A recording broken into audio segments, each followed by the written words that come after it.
All right, recording has started. Attendees are coming in. Welcome to the attendees and to our panelists and to Tim from SCORE Broward. Let me share my screen. Let me know everybody can see this. All right. So congratulations on making it to the last Beams Solid Foundation session for 2021 for our Business Academy.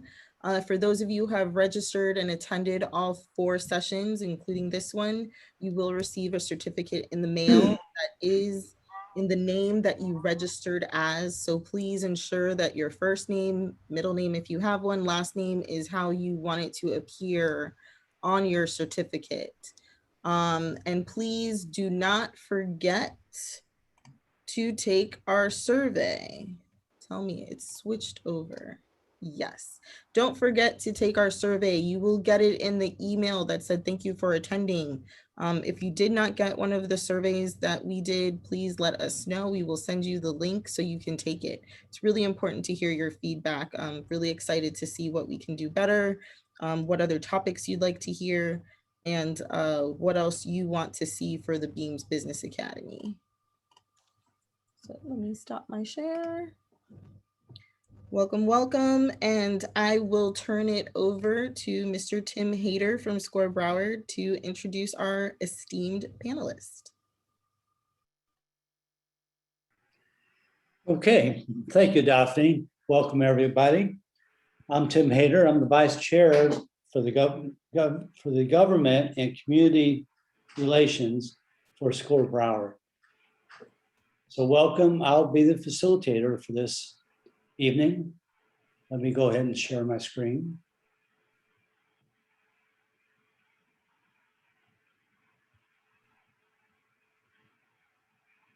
Almost there. So this would be our agenda. And we're going to be spending a lot of time with 4 amazing women who have approached business and business development in different ways. And not to steal their thunder, so I'll let them tell their stories for a few moments today. The focus of today's discussion will be really on 3 things, because we brought these ladies in to tell you what they've done successfully in starting a business. So we want to focus on motivation for starting a business, how they actually got their businesses going, because you can have a business, but you have to have real customers and revenue to really be successful. And then what are the biggest challenges to keeping going on with the business? So we'll give each one 10 minutes to read their story, and another 10 minutes for Q&A. And I'll be asking some insightful questions. We'll get questions through the Q&A tab that the audience has available to them. And then after we do 20 for the 4 webinar participants, then we'll maybe spend a little extra time on the additional Q&A. So as you submit your questions, please mention the person that you're sending this, that you would like to address. Next slide is. So this webinar is being recorded. Upon completion, you will receive an email with a recording and a PDF copy of this presentation. Because it's a roundtable, there's not a lot of slides. So we would be in a very relaxed way talking to our entrepreneurs here today. Again, make sure you use the Q&A button on your screen. So a few words about SCORE Broward. We're a nonprofit. We were established 56 years ago. We're a very strong chapter. We're one of 300 or more around the nation. Here in Broward, we have a cadre of 70 volunteers, and we're very active here. We have over 2,500 face-to-face mentoring sessions. And through our webinars, like today, co-sponsored by Lauderdale and other cities, we touch over 5,500 South Florida entrepreneurs who attend our workshops. If you'd like to have individual mentoring or see the future workshops schedule, go to broward.score.org and you can find that information there. Okay, so I would like to, before we get to Livia, I'd like to welcome everybody. And so we'll have Livia, Cynthia, Simone, and Araceli here. And we could talk for hours, but because of limited time, we have 20 minutes. And we already mentioned the 3 points of discussion. So Livia, and we have in parentheses, always hungry. That's her, I guess, the nickname. And she has 2 businesses as a YouTube presenter and also granola sales. And no telling what else she has cooking here. And she's from Germany, and she has over 200,000 subscribers and channels this to her own granola business and other enterprises. So that's Livia. And Livia, if you would take it away, we'll give you 10 plus 10 minutes. Awesome. Thank you. Yeah, thank you so much for having me. Really appreciate it. Really excited to get the chance to talk about my story here tonight. Let me share my screen with the presentation. So my business that I'm here to talk about tonight is Grand Snacks, which is a granola business. But what I want to go over with in the beginning is where it all started. It started with my YouTube channel. So 2017, I started a YouTube channel, Always Hungry, and I got into it because of my boyfriend at the time, and we're just pretty much filming ourselves eating food, enjoying food, reviewing food, cooking. And to my surprise, I didn't think much of it, but to my surprise, my channel got traction and I was able to accumulate quite an audience, which I never expected. So I got to do what I loved, eat, and at the same time share this passion with a lot of other people. And that got me into thinking, how can I leverage this pretty much free marketing platform, people that watch me and are excited to see me and would love or are more prone to buy from me. I was like, what can I do that to pretty much build a second business based on that? And it took me some time to experiment with it, and it had to be, I wanted it to be something with food. So I thought of granola because granola to me was like such a standard food, but it wasn't explored fully as a niche. So I was so that's how I got into granola. It was a lot of trying out, and where I started was really research. I did a lot of research in the beginning, a lot of testing. I reached out to my family, to friends I'm lucky enough to know that are also in social media, and they also have businesses. One friend in particular, she started a muffin business, so I reached out to her. She actually told me to reach out to my local business, like pretty much like she's from California, but they have something similar to Score. So that's how I found Score. And I got into mentoring, which was so great because that helped me to establish a key concept and having a business plan outlined, seeing who's going to be my audience and how do I go about doing this business really. So for me, it was like, when I researched, I found that food business are like have marginal profit. So for me, it was like, I wanted to make it as scalable as possible.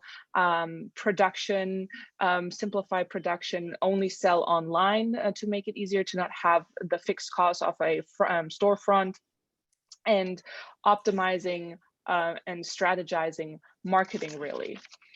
And for my audience, I looked at, because YouTube has a big analytics pane where I could see who's watching my videos, you know, age, gender, everything is displayed there. So I was able to extract who my audience is. And that's kind of where I wanted to cater the design and the flavors to. And I pretty much used the YouTube audience as an outline for my product audience, or target, target audience. And where I saw my pretty much my chance in terms of competition was that I had this marketing platform available, this big marketing platform that was free for me to use. And my boyfriend at the time also did YouTube, and he has over 500,000 subscribers. So combined, we reached 700,000 people. So that's really what motivated me to start. Of course, this comes with challenges. For me, what I underestimated was reaching economies of scale, because I did everything myself in the beginning. I made the recipes, I made it myself. I had to get a food manager's license. There's a lot of steps involved that I had to, especially legal steps that I had to consider and think of and take care of. And also, something I learned during that process was shipping costs. So shipping is a service that, you know, that costs money, but people don't see it that way. People place a $0 value on shipping. And because my product is so marginal, food has such a small profit margin, it was difficult for me to see how I can get people to pay for shipping if the price of the product is relatively low to shipping. So it was very interesting to get into pricing strategies and to kind of incentivize people with free shipping after a certain threshold, and add shipping costs to the price. And that was really a big challenge for that business, as well as coordinating everything while I did everything myself. So that being said, what I loved about it, and my big why, is the independency of being a business owner, and the freedom of choice and creativity that I get to have doing this and to create. It's great.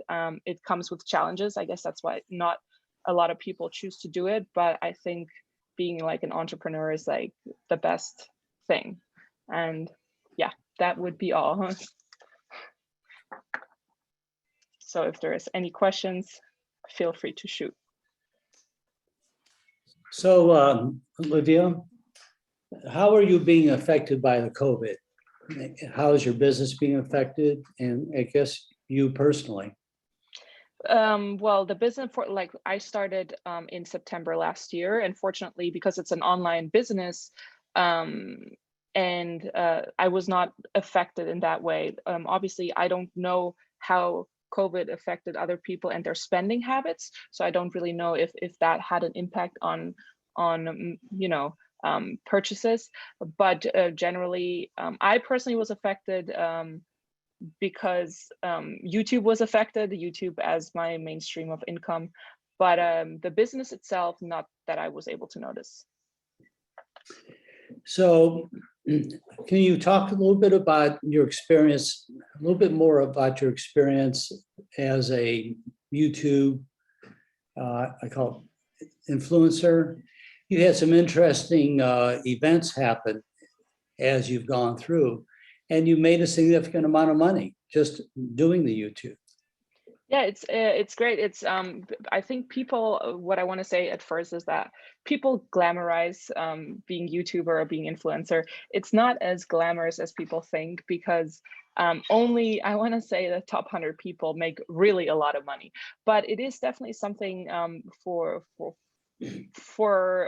another couple thousand people, where you can actually live off of YouTube, especially if you get consistent sponsorships, like companies come to you and sponsor you directly instead of being paid by Google, which owns YouTube.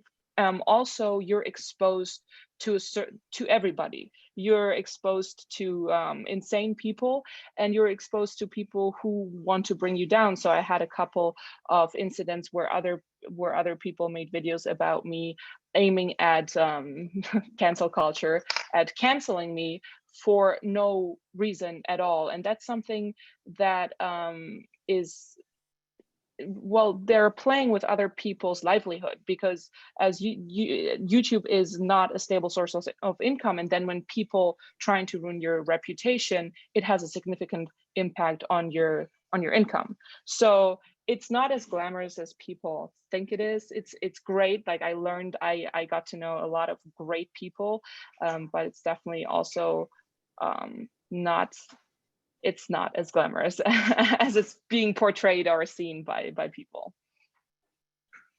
So I would encourage people to go to YouTube and look up Livia. She has an interesting, very charismatic way about her online. And we can see why 200,000 people found her interesting. And we hope that you will continue going back to that and continue to pivot on your business as you get resettled. And so thank you very much. Now we have a couple questions here. One from Laurie. How did you actually reach economies of scale? So Laurie, thank you for your question. I have not gotten a chance to reach economy of scale yet because I had to resettle, so I'm relocating. And for me to reach an amount of product that would make this operation actually valuable to me, as it's so young, I would have to probably outsource it to a co-manufacturer. So I would be looking into that, because personally, me as myself, I cannot reach economies of scale. And then I see we have a question from Mary. Where are you selling your products? Did you apply for loans to assist you with startup capital? Do you get paid for the number of subscribers? So I'm selling my currently I'm sold out. I'm not selling any products at the moment. I sold them online. I did not apply for any loans. Everything is funded by myself and by my savings. And no, I don't get paid for number of subscribers. I get paid a certain amount of dollars per 1,000 clicks. Yeah. Getting started, you need resources and connections. How were you able to get those resources? I'm not sure, Crystal, what kind of resources you mean. If you mean money, well, I was earning money, I was saving money, so I had money myself. Connections, like I said, I have friends that are starting businesses, and I reached out to them for information. I did a lot of research online. There's plenty of resources online. And everything else, came from me. And is this full-time or part-time business? I'm not sure which one you're referring to. My YouTube was, everything was, I guess, part-time, because I'm also still going to university. But I wanted to make it full-time. Yeah, I think these are all questions. Any other questions? Here's one. James, what keeps you motivated, and what's your process for developing value? That's a really good question. I think, that like I said, having your own business allows you to, there's only the blue sky above you. So there's nothing really, you have freedom of choice. You can work on it every single day. And I think that's really inspiring. And for developing value, it's pretty much core values that I apply. It's authenticity. It's creating goodwill and connection with the customer, and commitment to excellence. Okay. Rainy here, gray skies. Thanks for the weather report. So when I've mentored folks, one of the questions I'd like to ask is, in the future, for you to think strategically. So you're so young, I can project out many, many years, of course, but let's say 10 years from now, where do you think you will be in terms of business and so forth? I it's interesting and this question because I am in the middle of you know finding myself, I guess. I think this question is always difficult to answer. Generally speaking, where I see myself settled down, owning multiple businesses. And we talked about abundant mindset, which I love because that's exactly what I'm practicing. And yeah, being successful in a way that everybody determines or defines success for themselves. For me, successful is not only monetary, but also, personally successful. Okay, great. Any other questions? If you, there's another one. Your packaging looks great. Did you get a local printing company, and about how much of your savings did you use to get started? So the packaging, I had it designed by a friend of mine. And then I have this company, it's called Rostar. They do really great pouches and printing. It's a US company, but it's not local in Florida. And how much of my savings, I'm not going to talk about my savings here publicly, but it's taking some money to start a business. I was lucky enough that this kind of business didn't take as much because I didn't need a storefront. There's not a lot of upfront costs, but yeah. So it's like a couple $1,000s to least. Yeah. And Christopher has a question. Christopher, I don't know. I have not checked that yet. And what recommendations do you have for building your subscribers? That's a good question. If I knew that, then I would probably have more subscribers. It's always like, how do you build subscribers? How do you get views? It's a very difficult there's no specific answer, because at the end of the day, it's the algorithm of YouTube. Like sometimes the videos you would think, how do they get views? And they're the most successful channel. So unfortunately, I cannot tell you the recommendations to build subscribers, besides do what you love on YouTube, because people always notice if you're in a good place. James, Diamonds is abundance oriented. What do you do to stay ahead in the granola market? Creating a product that is not out there yet. So, and that's what I did. And that's what I'll do. Okay, great. So we'll move on. If anybody else has a question for Livia, just go ahead and send them in the Q&A and identify the question as going to her, please. All right. Thank you, Livia. We and 200,000 followers. Thank you. Okay. So let's move on.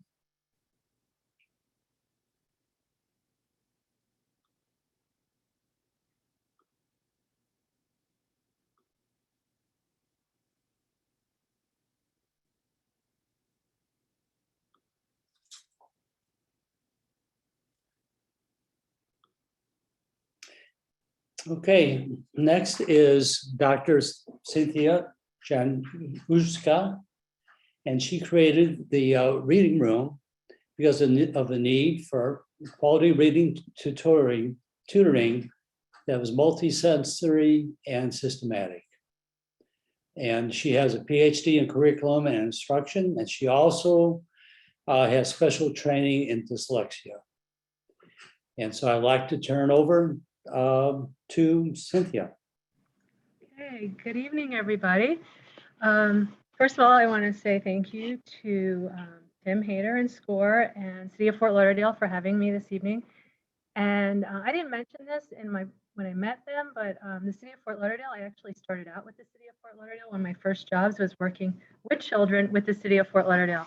I worked with their after-school program, which was called Flash. So I sort of started out there, and I'm back with them tonight. Like Livia, I love to eat too, but I can see that my question for Livia is, how does she remain so thin? And she loves to eat. But I enjoyed her presentation. Mine is a little different. I am in education, and I will share my screen. Let's see. Okay, hold on just a minute. So let me make this big.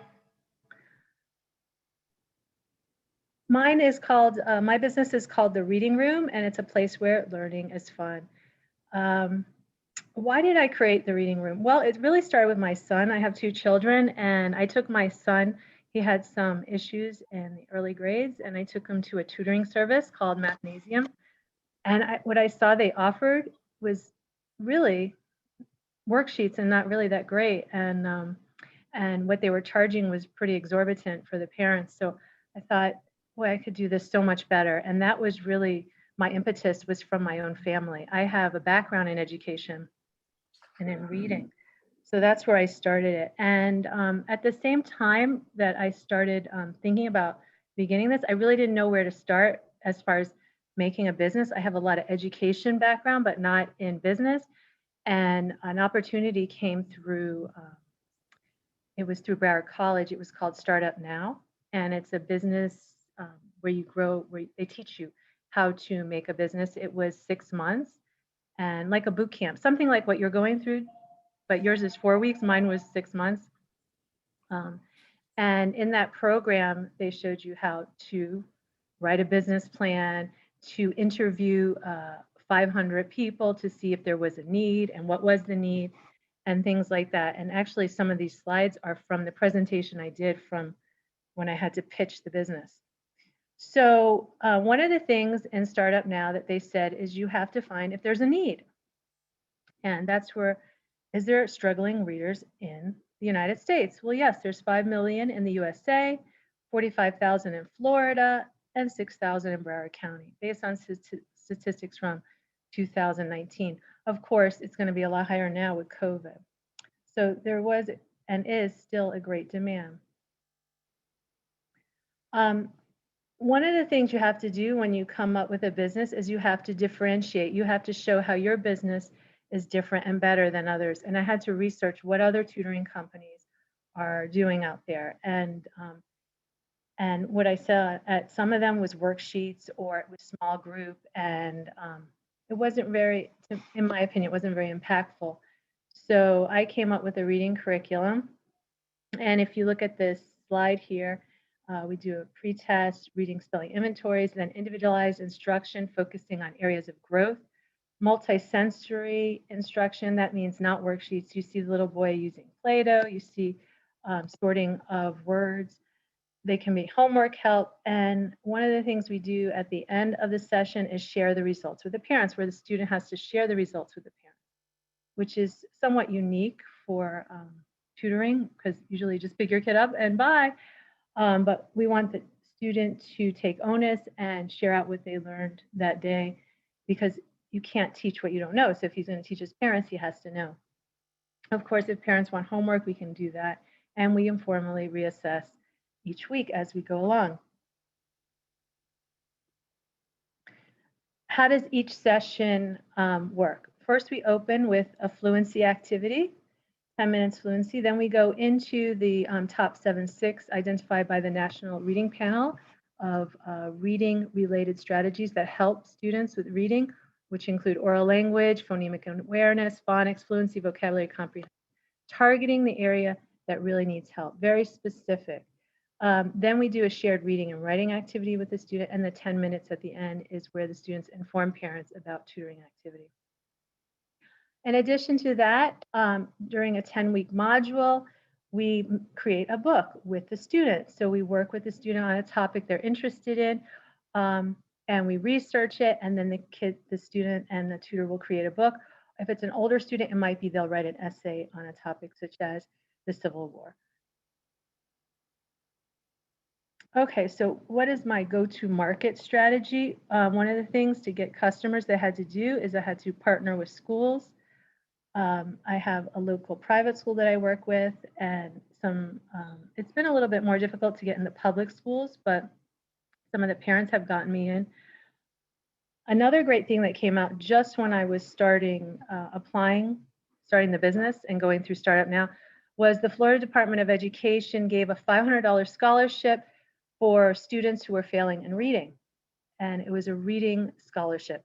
And that really boosted my business, because any student in the state of Florida who was not reading on level could apply for the scholarship and get it and use it with a company like mine.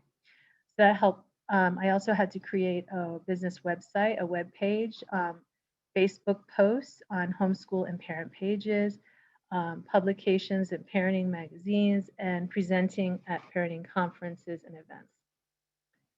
To keep customers, I do a bi-monthly blog on reading or on the business, product updates where we tell the parents weekly reports on how the students are doing. And then also I have tried, we've done hourly tutoring, excuse me, and we're trying, I did try the monthly subscription. It hadn't worked that much when I did it last summer, but that was in the middle of COVID. So we're going to try again this summer doing small group tutoring sessions. How to grow customers through referrals, upsell, a summer camp. And then the one thing I'm really working on right now is trying to go after government bids. Okay, and my business team, I'm the CEO. Tim Hayter was my mentor from Career Source Broward. That was one of the things they gave us in when I was in Startup Now, is they provided a mentor for us, and I had Tim, and he was great. And then currently I have 6 tutors that did I say this, that I train the tutors to go out in that curriculum? I don't think I did. I train them to go out and tutor. So currently I have 6 tutors that are going out to train to work with the students in Dade, Broward, and Palm Beach counties. I hired a marketer, Alda Alstavito from Team Connection. She does the blogs, the Facebook posts, the Instagram, all of that. And then also I had to hire an accountant to do the books, and IT, Tony Lehman, for the webpage design. Okay, and then just to wrap things up, the reading room is a place where learning to read is fun. It's a better process to teach reading, and hopefully the students will have reading achievement, which they have been showing, and matriculate to the next grade level. By the way, this picture right here is my son, the one I mentioned at the beginning, that got me started in all of this reading tutoring. So thank you. And if you have any questions, I'll be happy to take them. Okay, we have some questions, but let me ask a couple first. Okay. So how did the COVID affect you? Oh, and your COVID, right. business? Okay, that's a great question. I'm sorry, I forgot to mention that. So all my tutoring prior to COVID was in person. We did it all in person at the schools, sometimes at people's houses, sometimes at community centers. But once COVID hit, I had to pivot everything to go online. So everything went online, and that was one of the biggest hits from that. And also another big hit from COVID was a lot of parents could not afford tutoring anymore. Tutoring became a luxury. When you have to put food on the table, that comes first, right? So I lost a lot of clients. But what happened was I also applied for the CARES grant and PPP loan. Those helped me to get funds to keep some of those tutors and the students on board by either giving free tutoring or lowering the price just to keep it going. And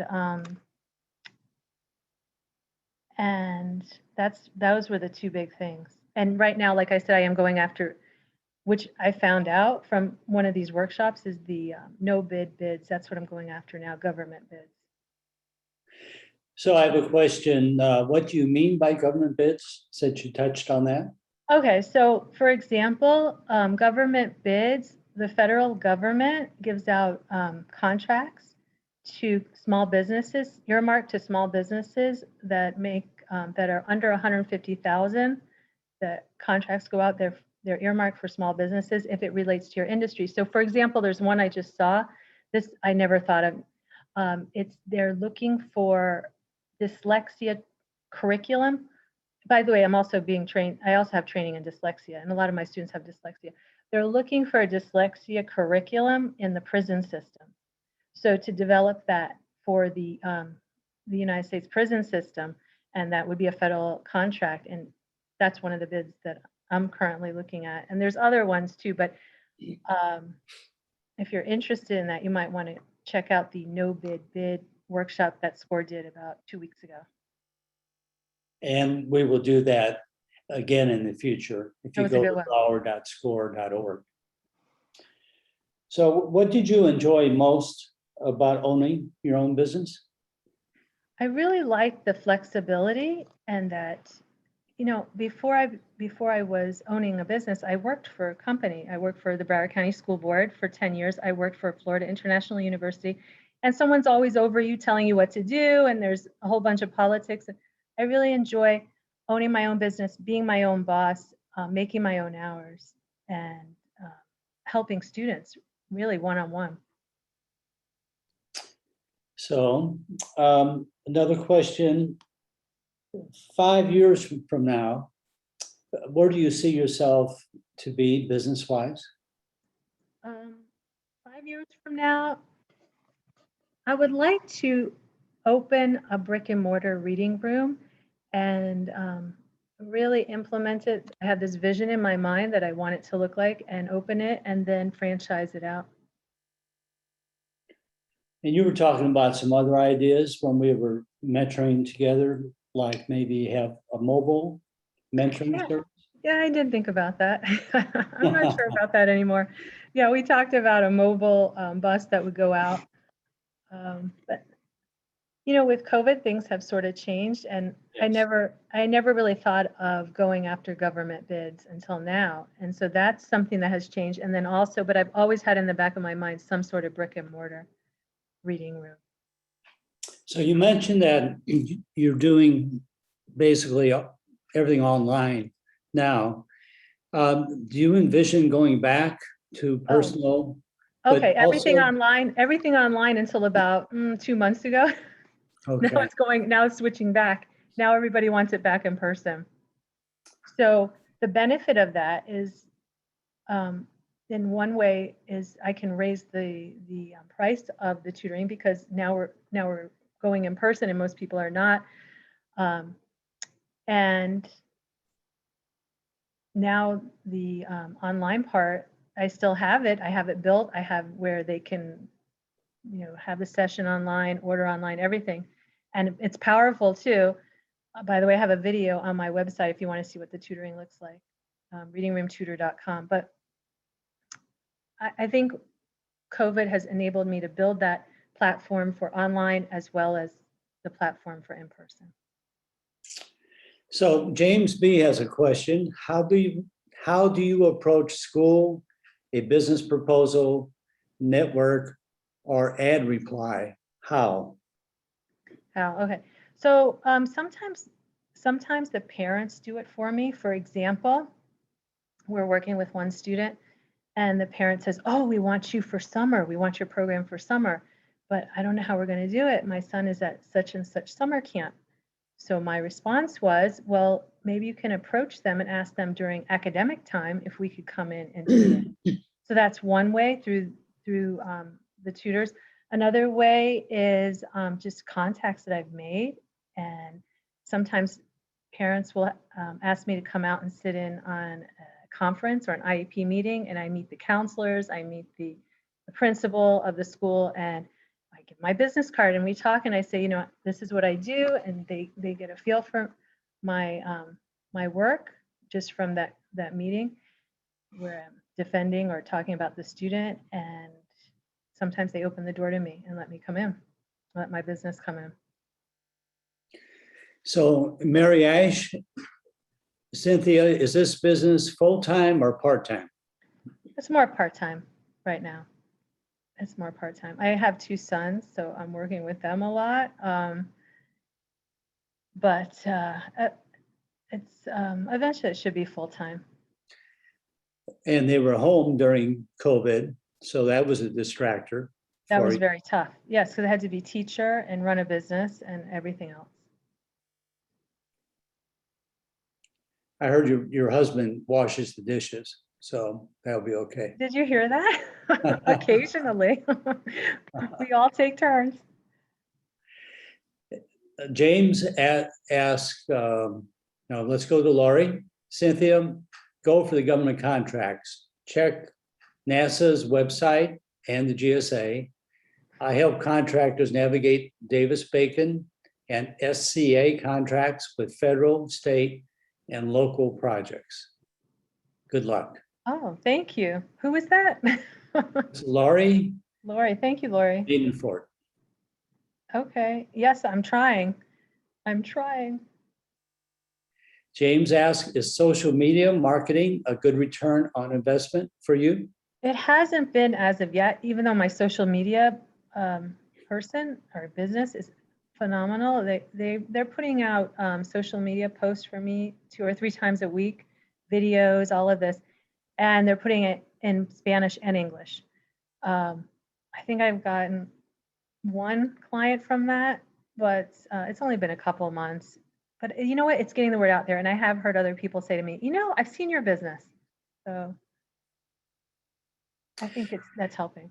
So do you think maybe you would want to start tutoring in Spanish? Me? Well, maybe not you. Not me, right? To teach English, yes, to teach English, reading in English, yes, we could do that. But it's all geared to working with students to get them proficient in the English language. A lot of our students are dyslexic. Oh, I'm sorry. A lot of our students are dyslexic, have ADHD. Some of them are achieving high achievers, and the parents just want to push them further. But most, I would say about 75% of the clients that we service are dyslexic students. Okay, anything else for Cynthia? If you think of anything else, identify her and you can still ask her some questions. It looks like we have a little bit more time at the end. Thank you. Okay, thank you, Cynthia. And Cynthia made a special effort to make it here today, that it was her husband's birthday, and you moved up the birthday dinner. So thank you to Mr. Jankowski. And also, as a true entrepreneur, you know your priorities. You have your priorities correct. Oh, okay. I don't know if he'll say that, but thank you. Thank you. Okay. Thank you very much. Okay, so next. We'll share the screen.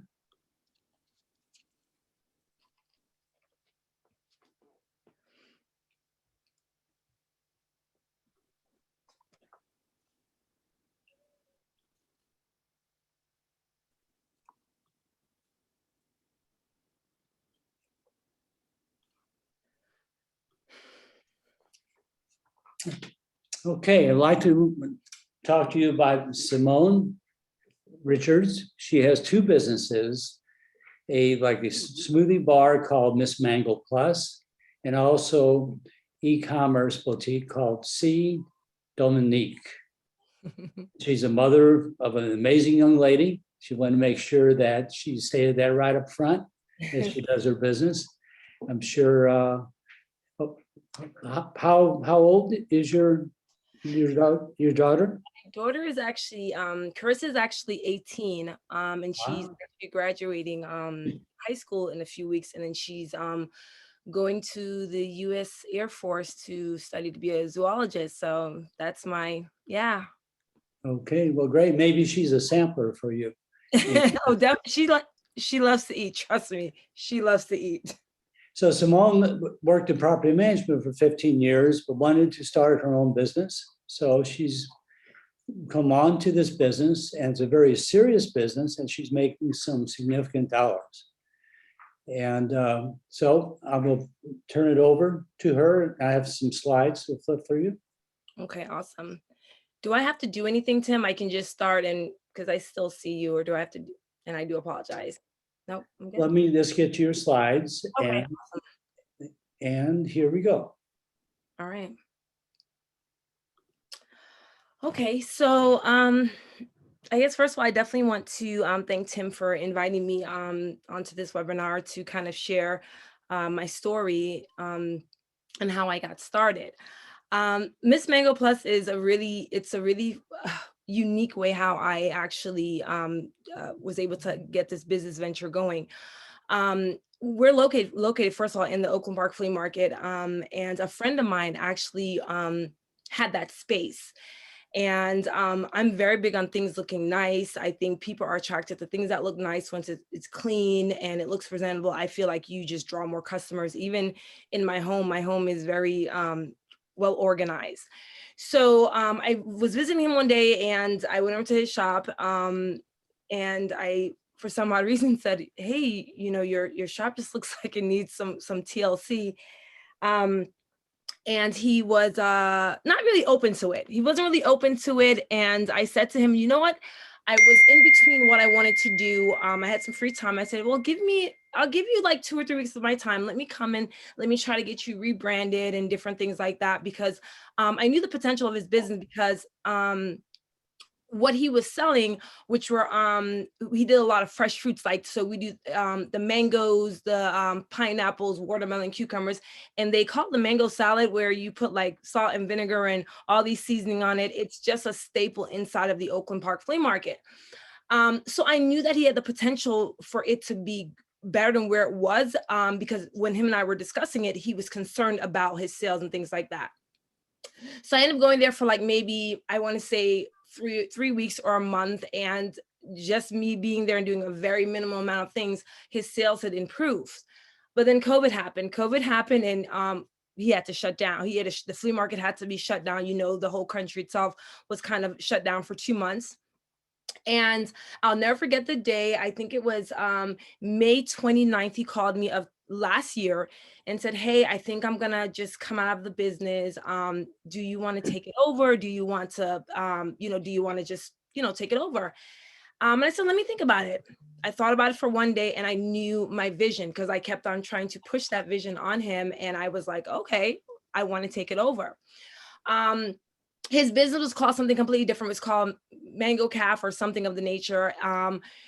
I'm very organized and very detail oriented, and I knew that I wanted to rebrand. He didn't have any branding, but I wanted to make sure that I was going to build not just a business, but a brand, because my goal is to open other locations. So I wanted it to look a certain way, feel a certain way, smell a certain way. So as of June 1st, I took over the business.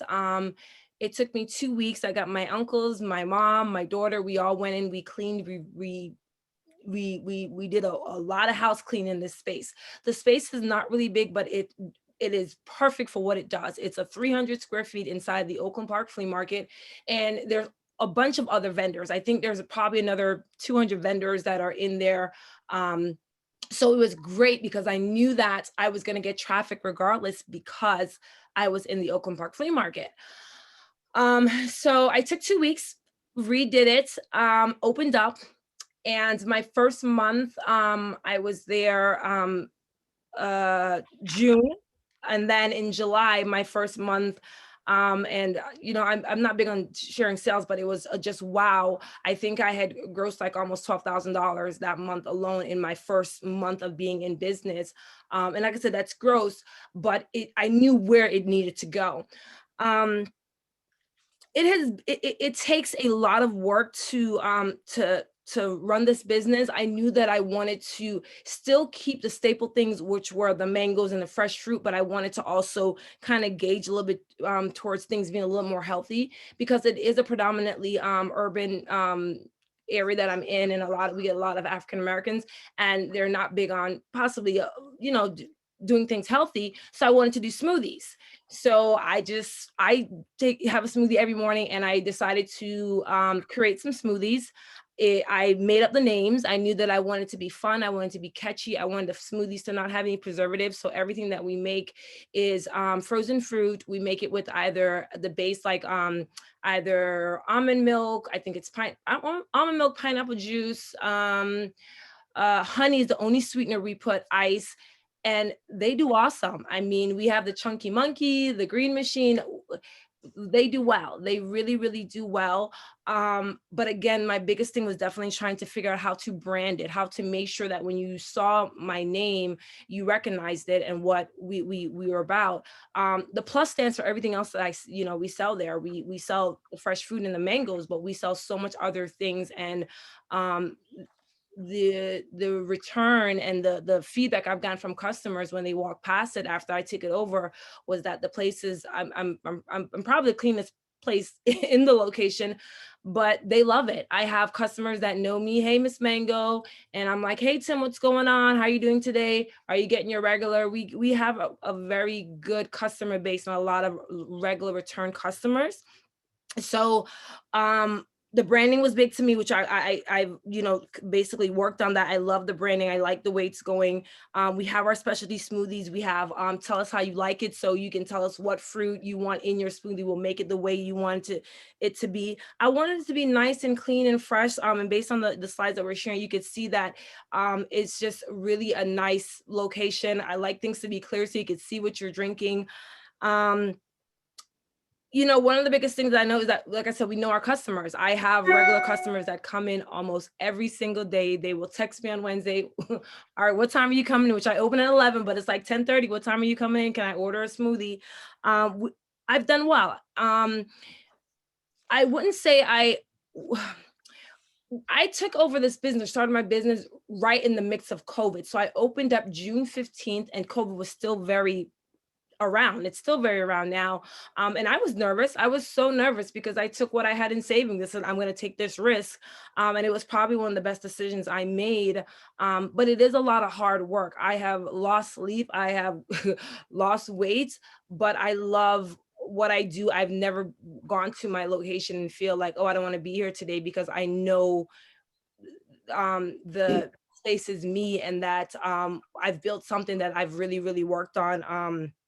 Over the last, I haven't had it for a year yet. I've had it for June 15th will make a year that I've actually had Miss Mango Plus actually open and running. So that's that. And then in the mix of all that, about a month and a half, 2 months ago, I decided to open C Dominique, which is a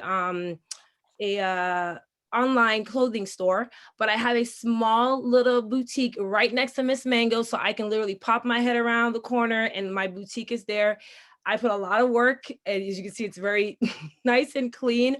I am the model. C Dominique is actually my daughter's name. Her name is Carissa Dominique Edwards.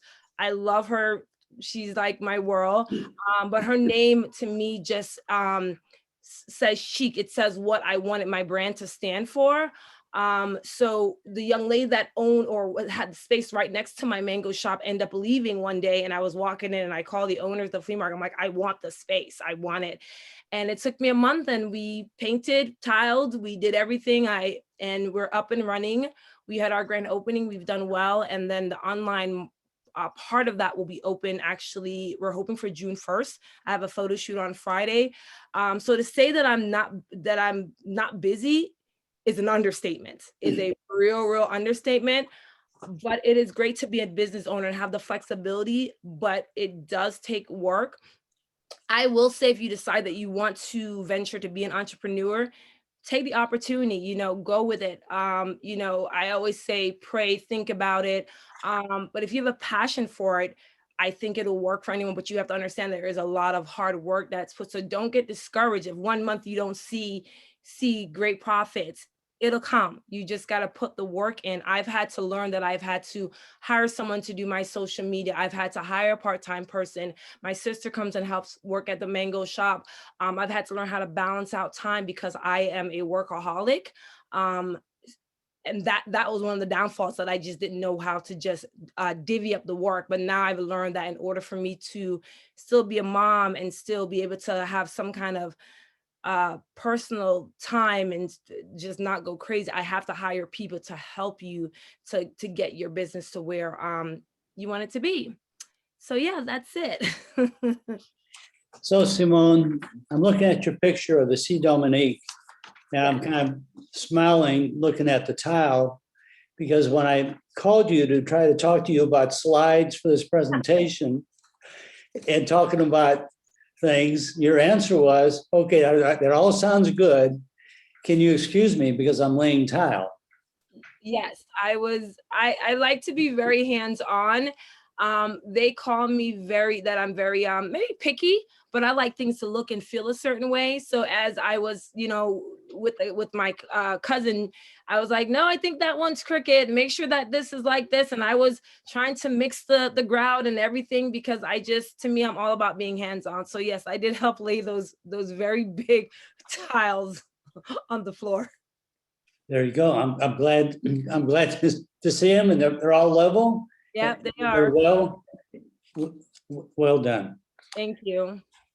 So James B asked, what's the age group of your clients? For Miss Mango, it is I have a mixture. I get a lot of, I would say 20 to 30. But then I have also customers that are a little bit older that come. I have a lady that she comes in and I'm like, hey, you getting your berry blast? And she's probably about like 65. I have people that come from West Palm Beach because they like my smoothie, they like the mango. So I have a very versatile group of age, people that come in and visit and purchase from me, honestly.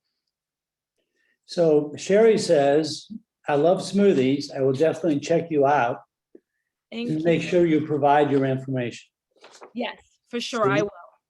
So you got one new customer, and I'm always hungry, so I'll come by and have a smoothie too. Definitely.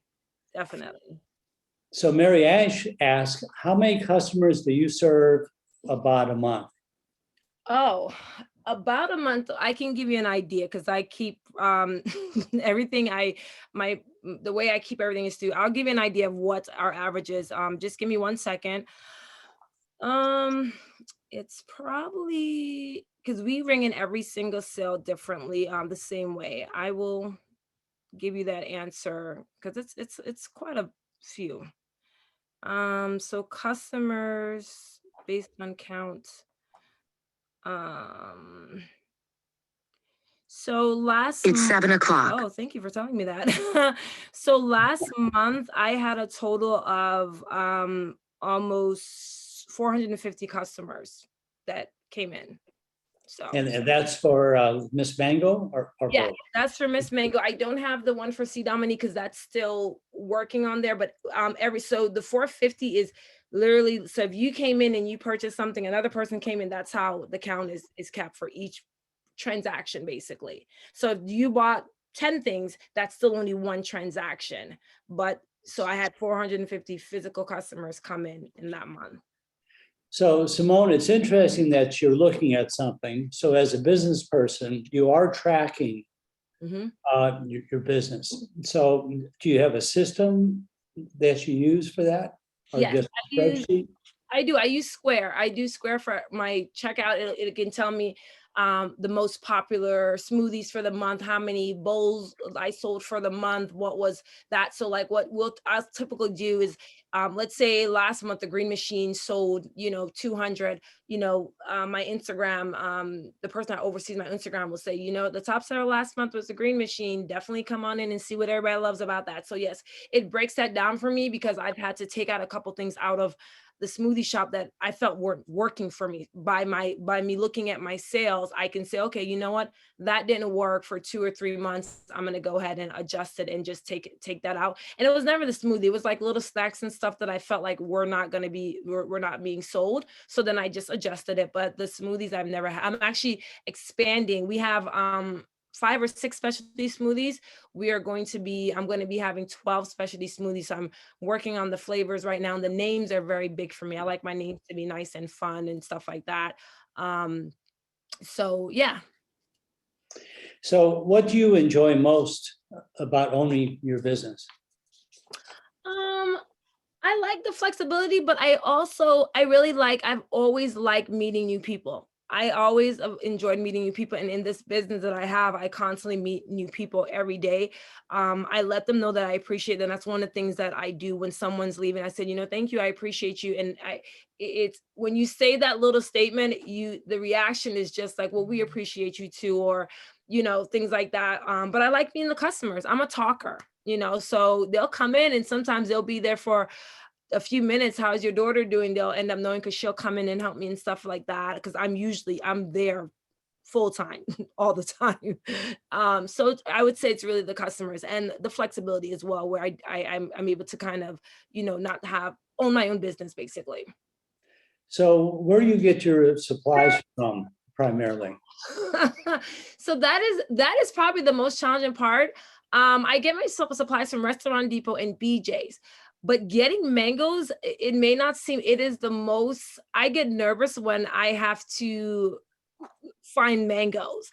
Restaurant Depot is really great at it, and also BJ's. But sometimes, they use different vendors, and then they're not the ones that are good for what I need to slice for the bowls and stuff. So then it's like, okay, here we're gonna go. It's gonna be a difficult mango week because they're not the same consistency. It's the different vendors. So sometimes that is a little bit challenging for me. But for the most part, everything else is great. It's just really hoping they're gonna have the mangoes that I want to use for my bowls, basically. So if you would say an average of cost of goods, On what would that be percentage?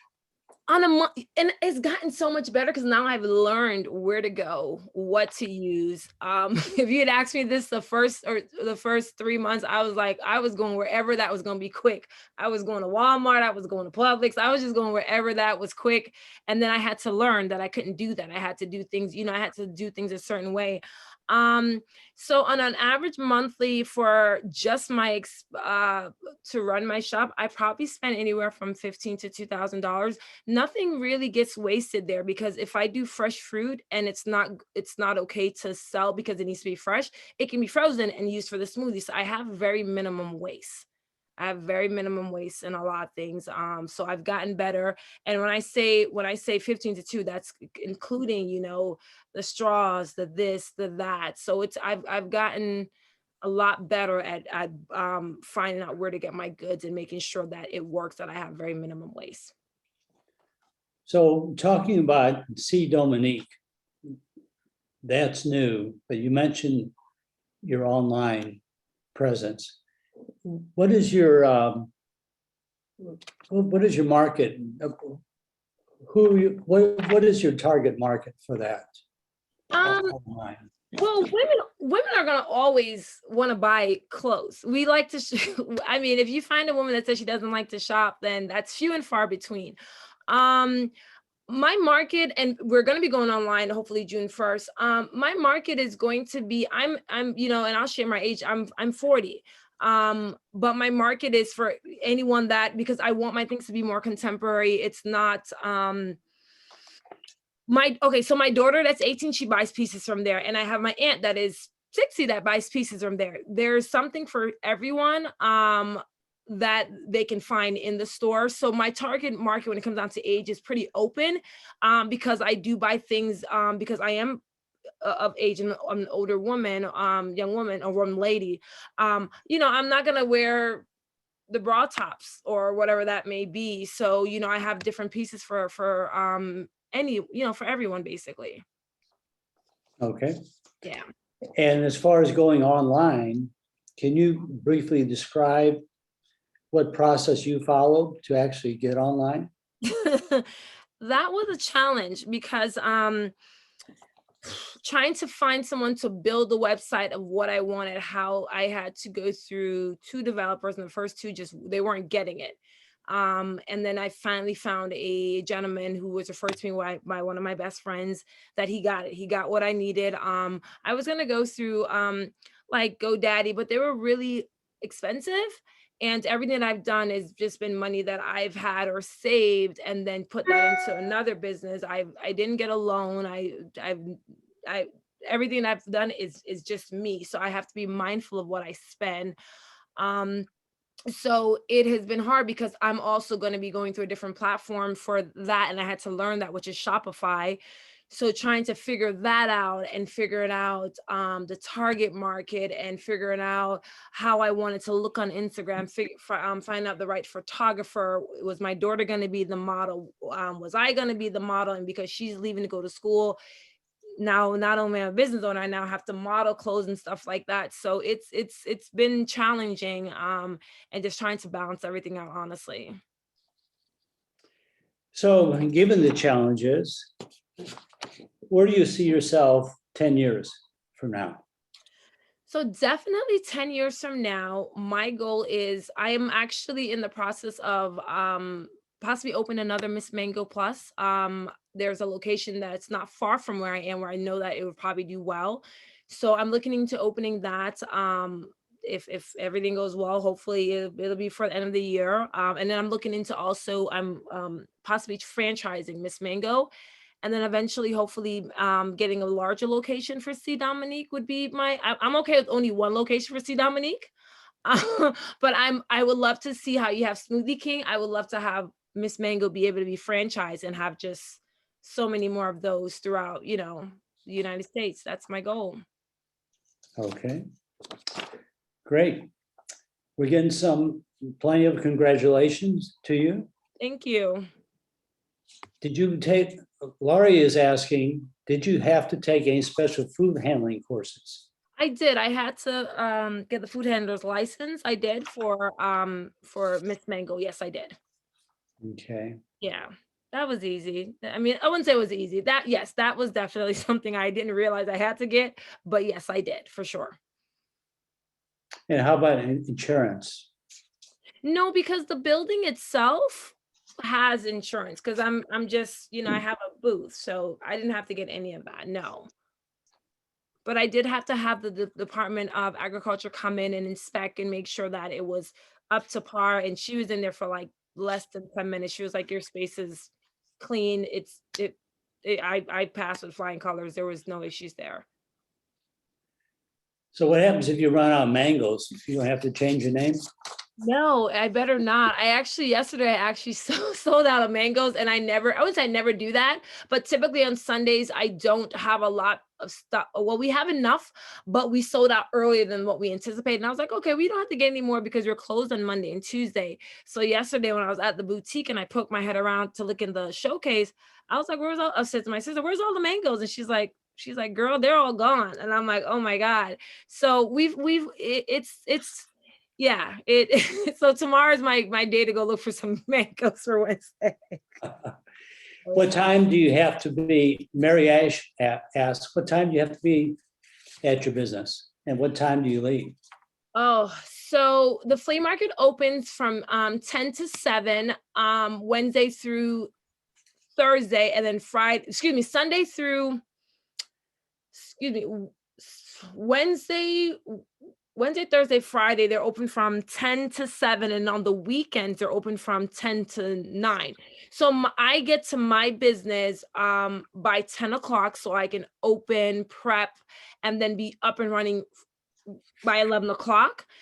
C Dominique now opens in the afternoon once my part-time or my sister gets there. So once they get there at 4, I open C Dominique for about 3 to 4 hours. So it just balances out that way. So I have my mixed mango shirt on and I'm there and I'm cutting mangoes. I'm doing my thing. And at 4 o'clock, my sister comes in, she puts her shirts on, she steps in, and then I just go right over to C Dominique and I put on my little shirt. And I try to look as presentable because then you're selling clothes. So you want to look a certain way. And I sit at my little register and that's when I'm able to do paperwork and just people come in and I get up and try to see if I can help them find, whatever will work for their body type, basically. So we're lucky to have you today. Monday is your day off? Yes, Monday's usually Monday. And I say this, Tim, you can't even get in contact with me. I'm usually like a hermit crab. Like I'm in bed catching up on movies on my phone doing business stuff, but just being home and not on the road is usually from Mondays. But when the opportunity came to speak to, to just let people know that if you have something that you want to do and you're passionate about, look at me. Well, am I a success stories? I think I am. I think that if you have something that you're passionate, go for it. You know, no one can stop you other than yourself. You just have to go for it and just know that there's going to be a little hard work, but there's always light and success at the end. You just got to put that work in. We better hurry up then.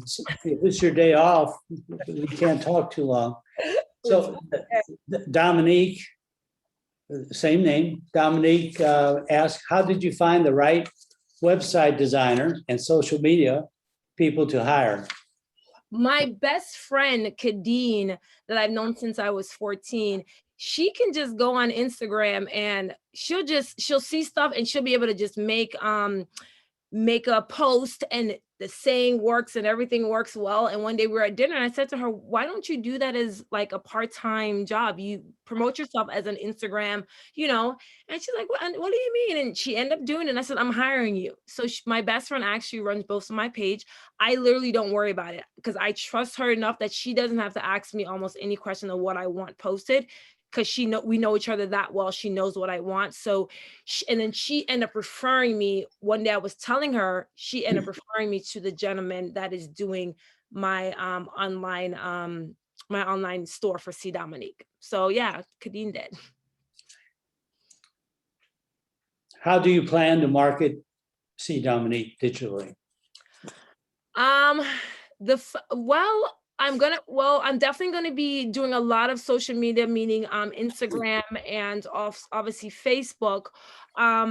The photographer I had did my pictures for my 40th, and the response that I got from my Instagram with my DM was, where did you get that top? Where did you get the shorts? The pictures were so amazing that whatever I had on, people wanted to buy it. So I've basically spoke to the photographer and says, I want my photos to look like that, because people, when they see something that looks good on you, a lot of women will say, hey, I like it. I like the way it looks. And that's how they're going to, hopefully purchase it. So I'm going to be the market. I'm going to be the one. So hopefully the pictures will come out really dope.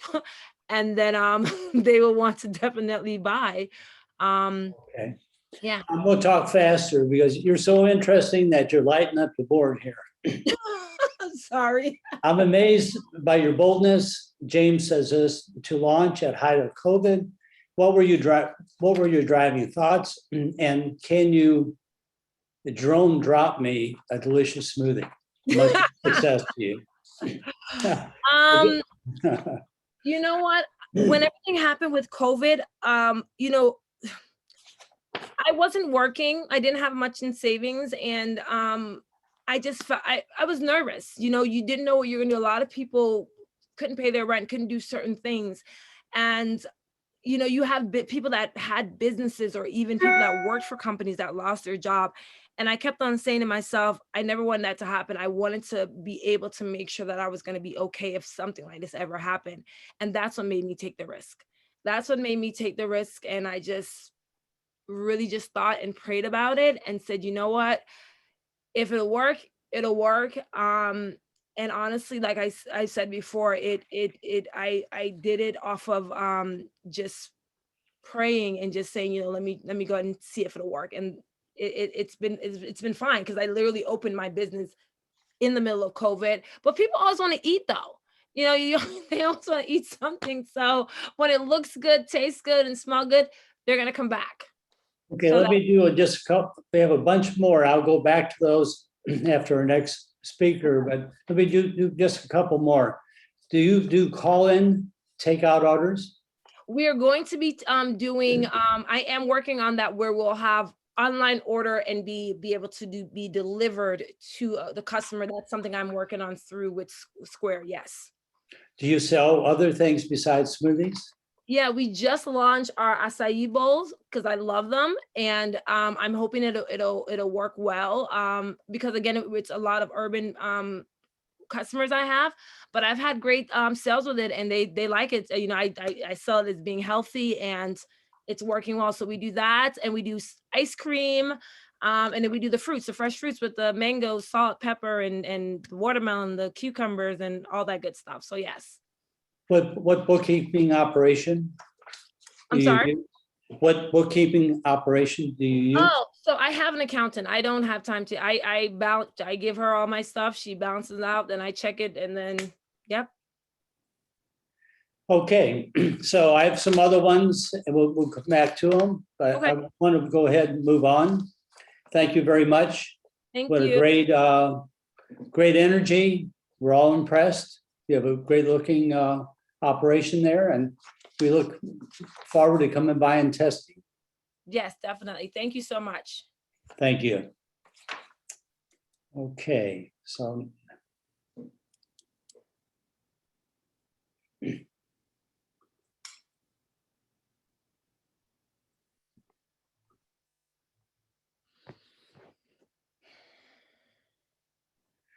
Okay, so our final speaker is Araceli, Dr. Latino Feliz. I've known her for at least 3 years.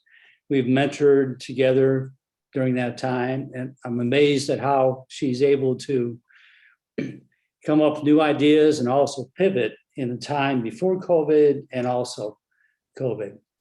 So her business, multiple businesses, physical therapy, wellness, and more. So for sake of time, let me pass you on to Araceli.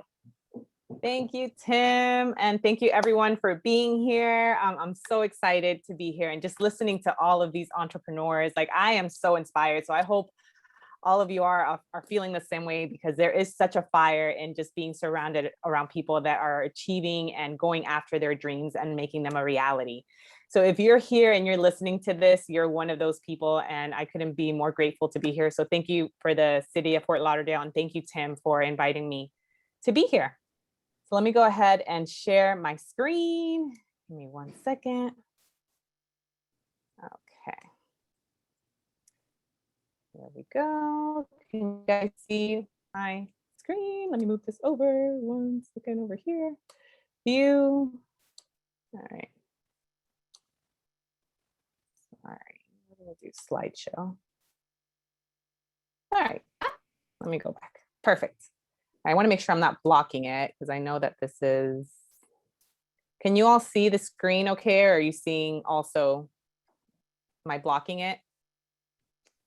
We see your slides. If you do slideshow, it'll be bigger. Let me see.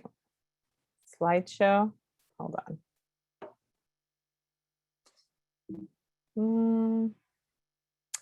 Yeah, I'm trying. I can see our all the videos on the right side, and I don't know how to do that. Techie stuff is not my jam. Give me 1 second, guys. Bear with me. All right, let's see here. But I think we can see this. That works, right? You can actually drag it and move it away from the side. This way? Yeah, you can hold it at the bar on top and drag it wherever you want to place it. There we go. All right, There does that you work? go. Okay. You're all set. All right, perfect. For now, that works. Thank you. Okay, so just a little bit about me and my story. So the Movement Therapy Institute is my physical therapy practice and my husband's as well, because he has really been such a support in being able to open this practice. So I am a physical therapist, but we also have an online business called The Mastermind Life, which focuses on abundance mindset. Today, I'm going to be talking mostly about the Movement Therapy Institute, but I will dive into our online course as well. So we started this business back in 2014. I actually started it more as a consulting business, and I was an independent contractor working as a physical therapist in different clinics throughout South Florida. And I realized that I wanted to create something different. And this is where the mobility stop surfaced, and I actually created a brick and mortar and opened that in 2015. So we've been in business since January 2015, and it started off as a part-time because I had my daughter at the time, and she was had just turned 1, and we had just moved from Florida, and my husband was full-time active duty in the Coast Guard, so he still had a couple of years in the Coast Guard and did some travel too. So I found myself kind of doing this more part-time and realizing that I wanted to have a little bit more flexibility. And I wanted to do something in the world of physical therapy because I felt that I didn't want patients to have compromised care. I didn't want to be dictated by, certain insurance payers in terms of both as a physical therapist being able to thrive and not have burnout, and then also have the one-on-one quality time with our patients. So this is where the Movement Therapy Institute, the story behind it, and I'm super proud of what we've created. It's a more of a holistic physical therapy practice. And I'm going to share with you all just a little bit about our mission and our core values, because when you're opening your practice and you're thinking about what you want to create, you want to really connect to your why and to connect to the vision behind why you're going to do this. Because there are going to be nights where, you may have experiences where, COVID hits, or if you don't know where your business is going to go, or you may have other hardships like your kid gets sick, or in my case, my husband was out of town all the time. And that was something that I needed to kind of navigate, being an entrepreneur, but then also being a mom. And at that time, we actually took in my niece was 17. So we had a teenager and my daughter that wanted to make sure we took care of and that we were present for. So our mission and our why. So as I go through this, really, I want to inspire you to connect with your mission and your why. So at MTI, our chief aim is to give our clients hope to improve their function and movement efficiency and maximize their performance for long-term sustainability. And I use these terms and I teach it, to my patients and to my clients, because it is so important for people to understand, like, that in my case, when they come in for physical therapy, or if you have a product or a service, that it's not just the product or the service, it's the person behind that, it's the emotion behind that, it's that connection. And in my case, when I talk about people's ability to heal, right, what does that healing mean? It's really like creating even more connection to the things that they want to do in their lives, and their ability to go back to doing those things, because most of the time people come to see me, they're in pain and they're not in the best state. So we want to keep that in mind. And how do we do that? So this is all on my website, so I'm not going to go details into it, but I wanted to share it because part of what we do here is what sets us apart from other physical therapy practices. So we actually don't take insurance. We're considered an out-of-network provider. We work with some insurance if patients do have out-of-network benefits. But the reason why people come to us and the reason why we continue to be here and offer these services, despite all the challenges and even financial challenges that people have, is that our health is something that we're always going to have to take care of. And in being able to set yourself apart and create raving fans and people that I have patients that come to me that have been referred by people that have never met me, but just because of the content that they put out and the information as far as an educator, they'll be like, oh, you went to my gym and you presented, or my doctor told me about you. Or I also teach at a local university. So sometimes it's being kind of establishing yourself in the community and being someone that people trust, and they're going to trust what you put out there, whether it's a service or whether it's a product. So I'm also sharing my core values. And again, all of this is on my website, but you want to connect to, on top of, whatever you offer for your business or your service or product, is what do you stand for? And people feel that when they meet you through your website, through your interactions, or with your staff, because now we have other physical therapists that are part of our team. And I have an administrative assistant, and I tell him, the moment you pick up the phone, like, people can hear in your voice, people can sense, a bit of who you are, and that shows in your business. So we come from a place of integrity, a commitment to excellence, that know that we're always striving to understand, like, what is the best information in terms of research that's out there for our patients. Of course, respect and compassion. You want to go to a provider where you don't feel like you're a number. And when people come to us, they know that they're going to be heard, that we're not just treating, a body part, that we're treating the whole individual, and whatever their goals are, that's what we're going after together. So I share this with you because whatever your business is, you're selling furniture, smoothies, like a lot of the people have shared here, it's really that connection makes all the difference when it comes to who you're buying from and who you're doing business with. So a bit about where we got started.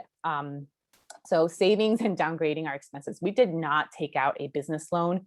My husband and I I have student loans that I'm still paying for. So I was like, I don't want to be more in debt, but really understanding that I wanted to try to do it without having to have a huge overhead. So before I became an entrepreneur and having my own practice, I did open a clinic in California for a very reputable sports facility there, and I learned so much. And one of the things that my bosses taught me there were, if you're going to open your own practice, is start small, understand your overhead, and if you're going to scale, just make sure that you can afford it.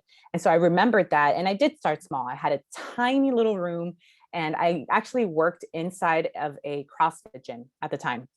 And I still have, now we have a bigger facility, but I rent my room, but I have access to the rest of the facility, and make sure that the overhead is something that we can consistently afford as we continue to grow.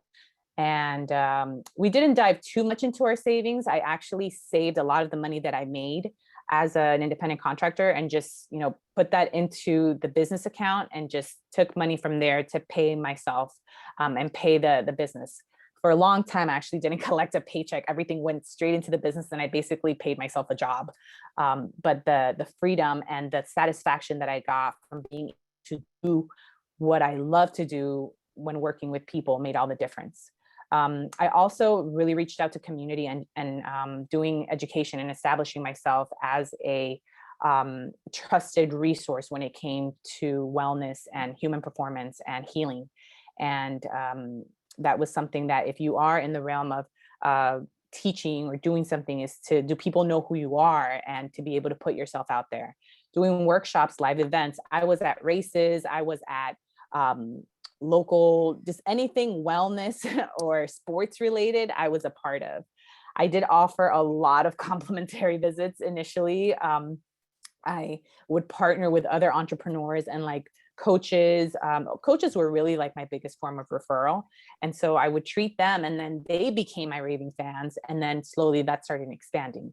I don't do that more. I don't do that much now because I really don't have the time, and I want to continue to grow. But I think when you're starting off, in a way, I kind of felt like I had to pay my dues and people had to know who I was. So I kind of had to test that. And I did test price points. So when I first started, and this is full disclosure, guys, so my visits were about $60 for an hour session with me. And now I have over this year, it'll be 14 years of experience working as a clinical provider. And I work with Olympic and pro level athletes. I work with physicians as well. And also students. I work with servers. I work with people that they know the importance and they'll save their money to come and see me. So visits can range now from anywhere to $100 to, if a home visit is $200. And leadership marketing courses is something that we also did a ton, because I just had to learn. And one of the things with physical therapy and healthcare, I really had a hard time with the business side of things, because I was like, I don't want to feel like I'm selling something. Realizing though that we are in the business of sales, and not sales as in I want people to get hurt to come see me, but from a place of understanding that we offer such great value in keeping people well and healthy and staying strong, so that if they do have an injury, they're educated to know that if they get hurt again, what exactly to do, or to prevent it, increasing their resistance to injury down the road. Mentoring with SCORE, Tim, like you mentioned, he has been just completely instrumental to, my growth, and, just being able to give me ideas and to pivot and to shift. And one of the things that I really struggled with as an entrepreneur is I'm a sensitive person. I think it's what makes me a great physical therapist. But sometimes when it came to the business end, I'm like, I remember feeling like migraines. I wasn't taking care of myself. And the stress that came from running a business was something that I knew that it would come with the territory. But having a mentor there just made all the difference. So if you all don't have a mentor, please make sure that you connect with one, and SCORE is awesome. I'm also an avid reader. So I put some of my favorite books on here. When I tell my students too, because I have different people coming to me now in terms of entrepreneur advice, mindset is one of them. You want to develop a growth mindset when it comes to being an entrepreneur. Fixed mindset, meaning that it's like, oh, this is hard. I don't know how I can do this, someone that has a growth mindset, it's like, okay, this is a challenge and I'm going to overcome it. So you have the same issue, the perspective, however, is different in terms of how you approach that. Skin in the game, you have to have skin in the game if you're going to be an entrepreneur. It's going to get rough. If not, everybody would do it. Think and Grow Rich, I love that book. It's not about the monetary. Rich in your mindset, rich in understanding what avenues you're going to take, rich in like opening to possibilities. And then there's other ones there that I could talk about all day long. So I'll keep going. And biggest challenges, really the biggest challenge, this is from a book called Limitless Mindset, just the first one, Overcoming Negative Thinking. They call it ANTS, automatic negative thoughts that naturally come to you. Like we naturally go to like the worst case scenario. So overcoming that and realizing that sometimes this is what got in the way the most was my own thinking. So what can overcome that is developing self-confidence, turning your no. So every time a person would call and just be like, oh, do you take insurance?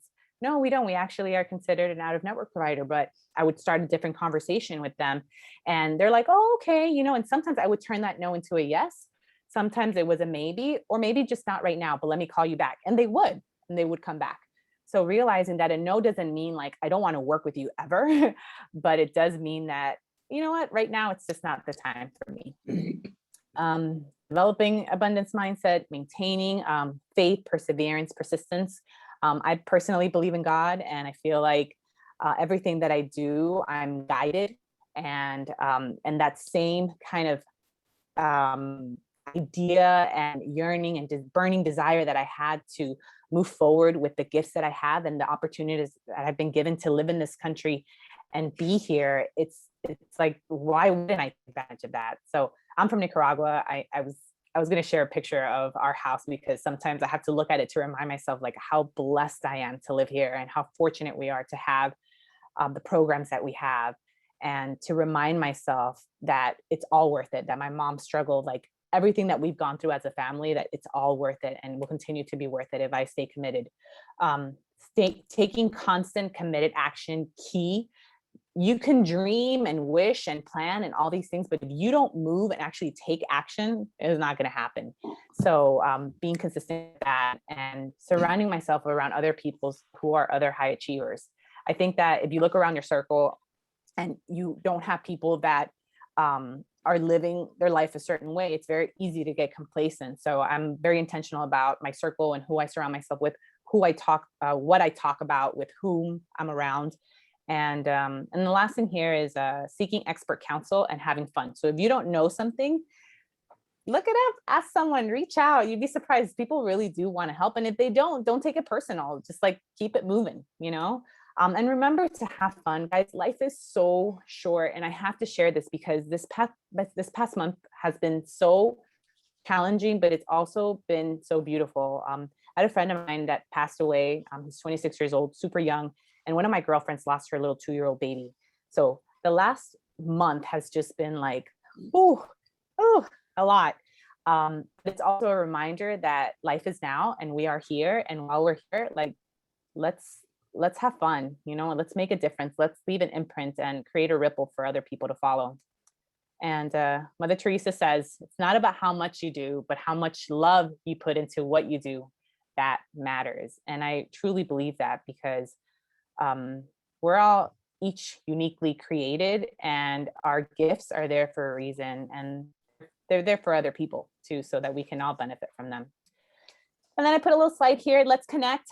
My Facebook is the Movement Therapy Institute and the Mastermind Life. You can find me on either one of those. I do have Instagram, the 2 businesses that I have, and then also my personal Dr. Ada Latino Feliz, which I'm starting to grow my online brand. And I'm on LinkedIn. You have my email, my website, and I think that is it. So let me go ahead and get out of here. Okay, Araceli. Yes. Great inspiring presentation. Thank you very much. We do have a few questions, but we mentioned about life. Life is short. Eat dessert first is what I say. I love that. So Mary Ash asks, Dr. Araceli, do you do any chiropractic services? So I am not a doctor of chiropractic care. I am a physical therapist. So no, I'm not a chiropractor. However, when it comes to the human body, and what I tell people is, in understanding there sometimes are overlaps. So with physical therapists, we are movement experts. So we teach people how to move their bodies. I do manipulate the body and do joint mobilizations is what it's called. So I do some manual therapy, but the bulk of what I do is really educate people on how to stay healthy. If something is tight, understand where that tightness and restriction is coming from, so that you're not consistently getting a modality or getting a treatment because it simply feels good. It's a matter of being able to understand what we're doing to the body and why the body's reacting a certain way. Okay. So can you talk just a little bit more? You talked about the challenges that you encountered recently, which were so tragic, but also we're interested on how you got through COVID. And Yeah. But how did you survive and now thrive? So interesting that you should say that, because last year, as you know, before COVID and our lockdown in the state of Florida happened, I have friends in New York and California, and I saw what was happening there, and I knew that that's where we were headed. So I personally decided to close my practice for 2 months. I was one of the first practices to actually close my brick and mortar. I had several patients that were elderly and a couple of high-risk patients that if they were to get sick, it would be something that would be very detrimental to their health or life. So I closed my practice, and I also was homeschooling my daughter, who was in kindergarten at the time. Teaching a 6-year-old how to use Zoom was definitely a challenge. So those 2 months, I really had to kind of sit back and ask myself, what do I want with my life and what do I want to do with my practice? Because it was a very challenging time. And so I started doing more virtual sessions. And I also, some of my patients that lived close, they were like, they're happy to do home visits. And so I decided to kind of create more of like a mobile concierge practice. So I did that during the pandemic, and then also started just seeing more patients online doing virtual sessions. We also do wellness and performance. So we have people that aren't injured, but basically want more of a kind of medical approach to their training. So we did that, and that worked. So that was how we pivoted, and eventually we opened again. But I consolidated my schedule where I didn't work Monday through Friday, I actually only worked 3 days a week. But having that limitation in my hours actually created more of a demand. So I had people booking out well into like 2 to 3 months. Okay, great. 10 years from now, where are you going to be?